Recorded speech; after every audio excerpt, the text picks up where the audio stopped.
셰익스피어 햄릿. 400년이 지나도 빛나는 복수극의 정수. 여러분, 안녕하세요. 오늘은 세계 문학사에서 가장 위대한 비극 중 하나인 셰익스피어의 햄릿을 깊이 있게 파헤쳐 보겠습니다. 사느냐 죽느냐, 그것이 문제로다. 이 유명한 대사 한 번쯤 들어보셨죠? 바로 이 작품에서 나온 명대사입니다. 400년이 넘는 시간 동안 수많은 독자와 관객을 사로잡은 이 작품의 매력은 과연 무엇일까요? 복수, 광기, 배신, 그리고 실존적 고뇌까지. 오늘 영상 끝까지 보시면 햄릿이 왜 최고의 명작인지 완벽하게 이해하실 수 있을 겁니다. 작품 줄거리 약 2000자. 일막 유령의 출현과 충격적 진실. 이야기는 덴마크 엘시노어 성에서 시작됩니다.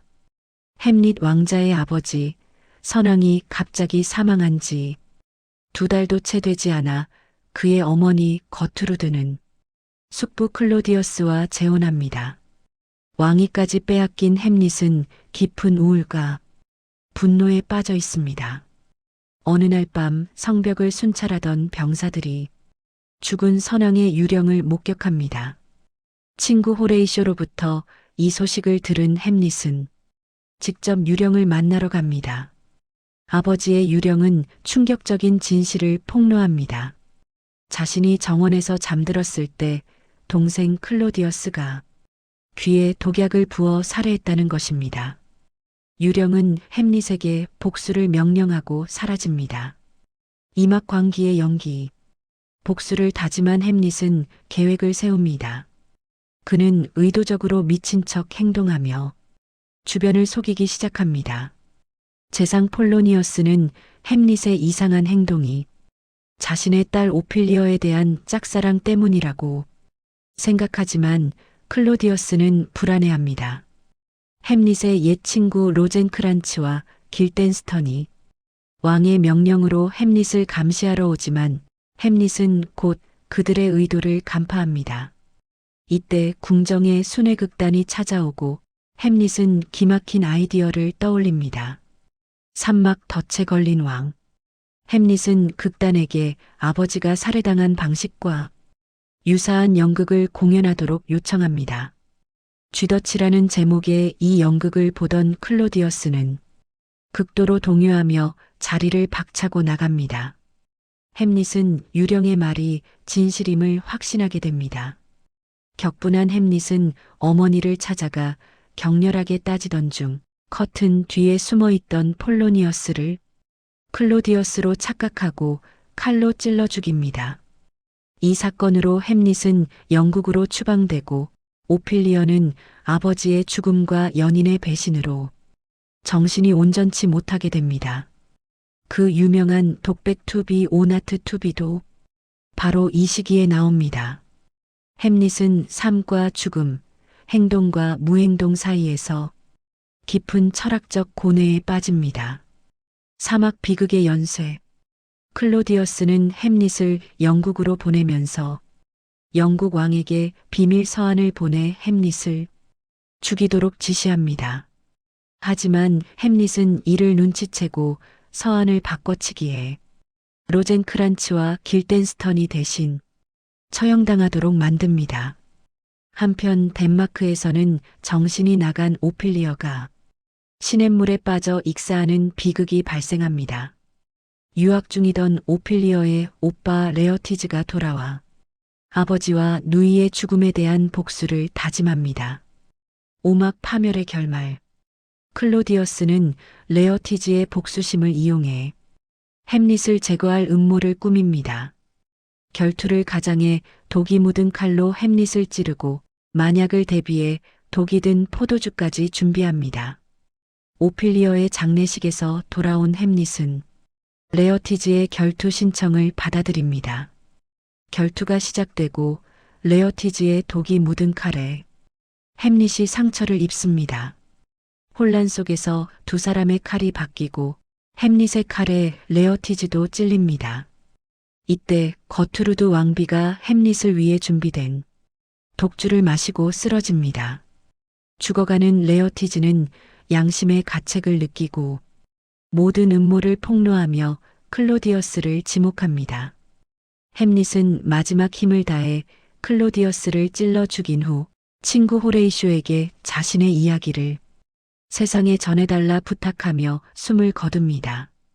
노르웨이의 포틴브라스 왕자가 도착해 비극적인 장면을 목격하고 햄릿을 군인의 예우로 장사 지내라고 명령하며 막이 내립니다.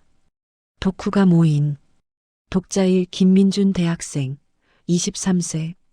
처음에는 복수국인 줄 알았는데 읽으면서 점점 더 깊은 철학적 질문들과 마주하게 되었습니다. 햄릿의 우유부단함이 답답하게 느껴지기도 했지만 그게 바로 인간의 본질이라는 생각이 들었어요. 사느냐 죽느냐의 고민은 400년 전이나 지금이나 똑같은 것 같습니다. 특히 현대 사회에서 수많은 선택의 기로에 선 우리 세대에게 햄릿의 고뇌가 더욱 와닿았습니다. 복수를 실행하면서도 끊임없이 의심하고 고민하는 햄릿의 모습에서 지성인의 비극을 봤습니다. 독자 이박서연 직장인 31세. 가족의 배신, 사랑의 상실, 복수의 딜레마까지. 햄릿은 인간이 겪을 수 있는 모든 감정의 극한을 보여줍니다. 특히 오피리어의 비극이 가슴 아팠어요. 아버지와 연인 사이에서 찢겨진 그녀의 고통, 결국 광기와 죽음으로 끝나는 그녀의 삶이 너무 안타까웠습니다.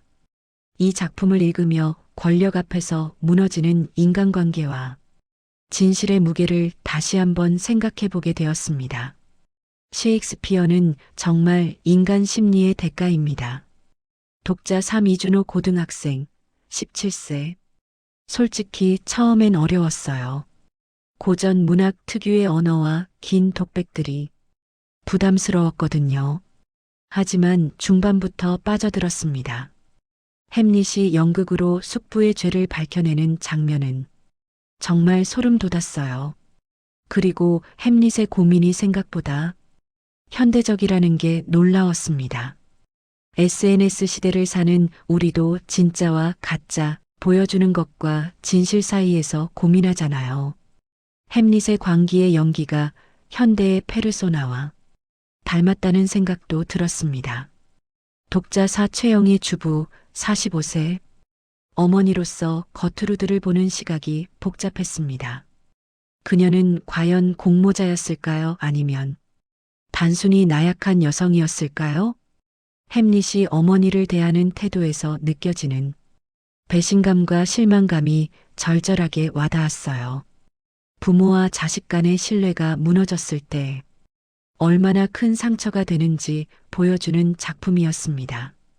또한 폴로니어스 가족의 몰락을 보며 권력 주변의 사람들이 얼마나 위태로운 존재인지도 생각하게 되었습니다. 시대를 초월한 가족 드라마입니다. 독자 오정다은 대학원생 27세. 햄릿을 처음 읽은 게 고등학교 때였는데 이번에 다시 읽으니 완전히 다른 작품처럼 느껴졌습니다. 예전엔 복수와 액션에 집중했다면 이번엔 햄릿의 실존적 고뇌와 언어의 힘이 눈에 들어왔어요. 말이라는 햄릿의 대사처럼 이 작품은 언어와 침묵, 행동과 사유에 대한 깊은 성찰을 담고 있습니다. 특히 쥐덫 연극 장면은 예술이 진실을 드러내는 힘을 가졌음을 보여주는 메타 연극적 장치로 너무 탁월했습니다. 비평가 논평사인 비평가 1 문학평론가 강석진. 셰익스피어의 햄릿은 복수국의 외피를 쓴 심오한 철학적 탐구서입니다. 햄릿의 지연된 복수는 단순한 우유부단함이 아니라 행동의 정당성과 결과에 대한 지성인의 고뇌를 상징합니다. 투비 오나트 투비 독백은 인간 존재에 본질적 질문을 던지며 이는 실존주의 철학을 400년 앞서 예견한 것입니다.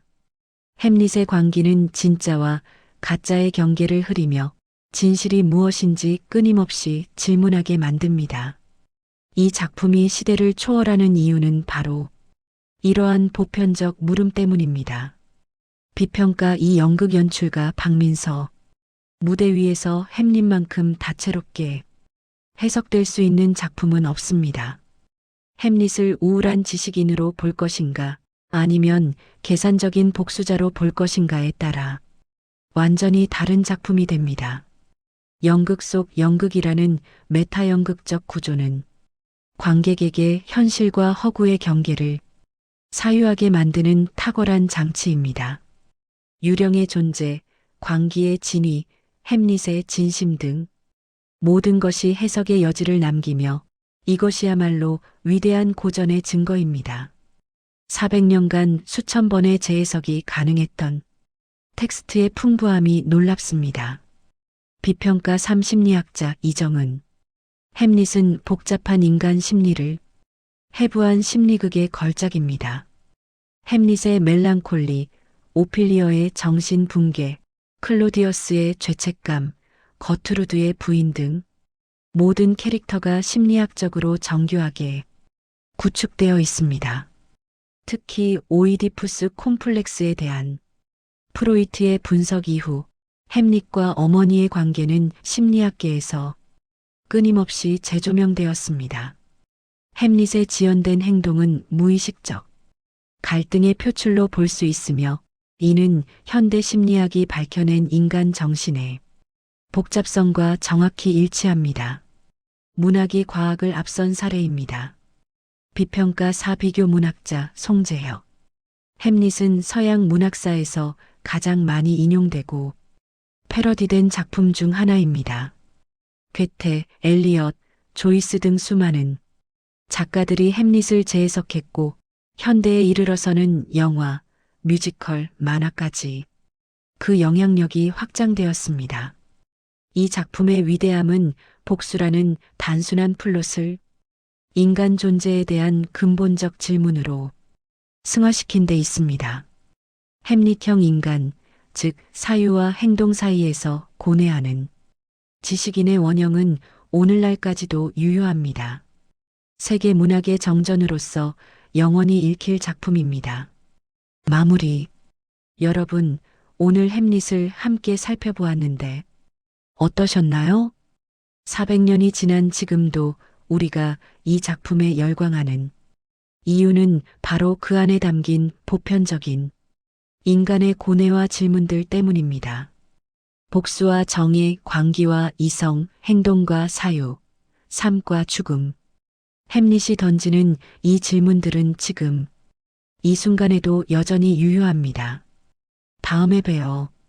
감사합니다.